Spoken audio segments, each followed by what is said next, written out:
আকাশবাণী কলকাতা। স্থানীয় সংবাদ পড়ছি প্রিয়া বিশ্বকর্মা। মেদিনীপুর মেডিকেল কলেজে নিষিদ্ধ স্যালাইন প্রয়োগে প্রসূতির মৃত্যুর ঘটনার তদন্তে গঠিত কমিটি আজ বৈঠকে বসছে। স্বাস্থ্য দপ্তরের তদন্ত কমিটির 13 সদস্যের প্রতিনিধি দলের ওই বৈঠক এসএসকেএম হাসপাতালে অনুষ্ঠিত হবে বলে জানা গেছে। গতকাল মেদিনীপুর মেডিকেল কলেজে তদন্তে যান তারা।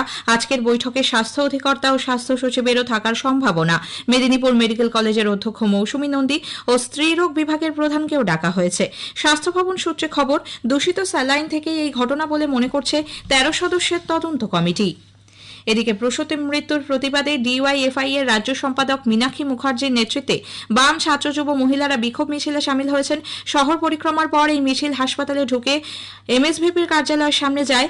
অফিস বন্ধ থাকায় গেটে তালা ঝুলিয়ে দেয় বিক্ষোভকারীরা। পরে হাসপাতালের সামনে গতরাতে যে স্থান থেকে যুবকর্মীদের গ্রেপ্তার করা হয়েছিল সেখানেই বসে আধ ঘন্টারও বেশি পথ অবরোধ করে ডিওয়াইএফআই ও এসএফআই কর্মীরা। এরপর ওই মিছিল এমএসভিপির গ্রেপ্তারের দাবিতে কোতোয়ালি থানার দিকে যায়। এদিকে অসুস্থ 4 প্রসূতি বর্তমানে হাসপাতালের সিসিইউ এবং এইচটিইউতে ভর্তি রয়েছেন। অন্যদিকে ভারতীয় জনতা যুব মোর্চার সদস্যরাও আজ হাসপাতালের সামনে বিক্ষোভ দেখান। রাস্তার ওপর টায়ার জ্বালিয়ে প্রতিবাদ জানান তারা। স্বামী বিবেকানন্দের 163তম জন্মবার্ষিকী আজ যথাযোগ্য মর্যাদায় জাতীয় যুব দিবস হিসেবে পালিত হচ্ছে। রাজ্য স্তরে দিনটি উদযাপিত হচ্ছে বিবেক চেতনা উৎসব হিসেবে। উত্তর কলকাতার সিমলা স্ট্রিটে স্বামীজির জন্মভিটেতে এক অনুষ্ঠানে তাঁর মূর্তিতে মালা দিয়ে শ্রদ্ধা জানান কেন্দ্রীয় প্রতিমন্ত্রী বিজেপির রাজ্য সভাপতি সুকান্ত মজুমদার। এই উপলক্ষে বিজেপির পক্ষ থেকে আয়োজিত যুব ম্যারাথনেও তিনি অংশ নেন। বিরোধী দলনেতা শুভেন্দু অধিকারীও ওই অনুষ্ঠানে স্বামীজির মূর্তিতে মালা দিয়ে শ্রদ্ধার্ঘ্য নিবেদন করেন। মুখ্যমন্ত্রী মমতা ব্যানার্জি স্বামী বিবেকানন্দের জন্মবার্ষিকী উপলক্ষে তাঁর প্রতি গভীর শ্রদ্ধা নিবেদন করেছেন। রাজ্যের মন্ত্রী অরূপ বিশ্বাস, শশী পাঁজাও স্বামীজির বাড়িতে গিয়ে তাঁর প্রতিকৃতিতে মাল্যার্পণ করেন। দক্ষিণ কলকাতার চেতলা পার্কে স্বামীজির মূর্তিতে পুষ্পার্ঘ্য নিবেদন করে শ্রদ্ধা জানান রাজ্যের পুর ও নগর উন্নয়ন মন্ত্রী মেয়র ফিরহাদ হাকিম। দিনটি উপলক্ষে স্বামী শিবময়ানন্দ মঞ্চে স্বামী বিবেকানন্দ মেলার আয়োজন করা হয়েছে। 14 জানুয়ারি পর্যন্ত চলবে এই মেলা। স্বামীজির স্মরণে তাঁর পৈতৃক ভিটে থেকে আজ সকালে এক বর্ণাঢ্য শোভাযাত্রা বের হয়। বেলুর মঠে মূল মন্দিরের বাম দিকে অস্থায়ী মণ্ডপে সারাদিনব্যাপী নানা ধর্মীয় অনুষ্ঠানের আয়োজন করা হয়েছে।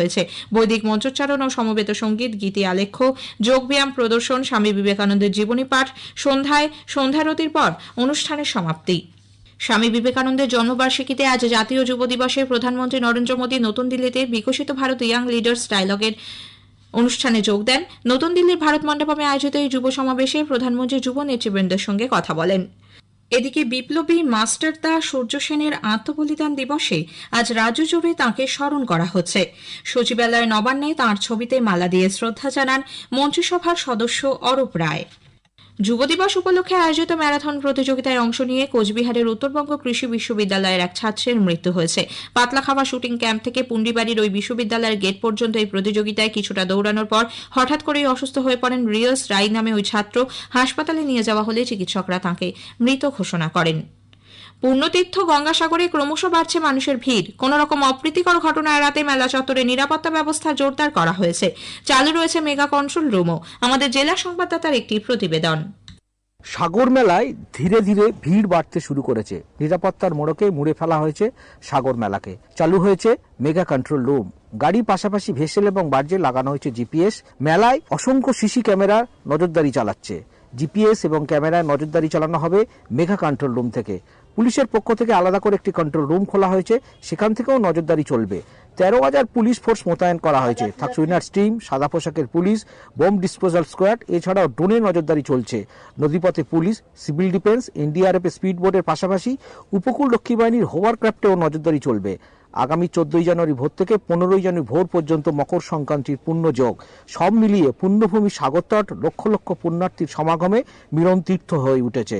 গৌতম মণ্ডল, আকাশবাণী সংবাদ, গঙ্গাসাগর, দক্ষিণ 24 পরগনা। এদিকে সাগর মেলায় অসুস্থ হয়ে পড়া এক ব্যক্তিকে এয়ার অ্যাম্বুলেন্সে কলকাতার এমআর বাঙুর হাসপাতালে নিয়ে আসা হয়েছে। মকর সংক্রান্তি উপলক্ষে আগামী মঙ্গলবার গঙ্গায় পুণ্য স্নান নির্বিঘ্নে সম্পন্ন করতে রাজ্য প্রশাসনের অনুরোধে পূর্ব রেলের শিয়ালদা ডিভিশন ওই দিন ভোর 4টে থেকে বিকেল 3টে পর্যন্ত চক্র রেল চলাচল নিয়ন্ত্রণ করবে। ওই দিন 7টি ট্রেন বাতিল করা হয়েছে। পূর্ব বর্ধমানের কালনায় পাসপোর্টের জন্য জাল নথি ব্যবহার করায় এক যুবক ও তার এক সহযোগীকে গ্রেপ্তার করেছে পুলিশ। ধৃত পবিত্র মণ্ডল এবং মোহাম্মদ আজহারুল ইসলামকে গতকাল কালনা আদালতে তোলা হলে বিচারক 5 দিনের পুলিশি হেফাজতের নির্দেশ দেন। স্থানীয় সংবাদ শেষ হলো।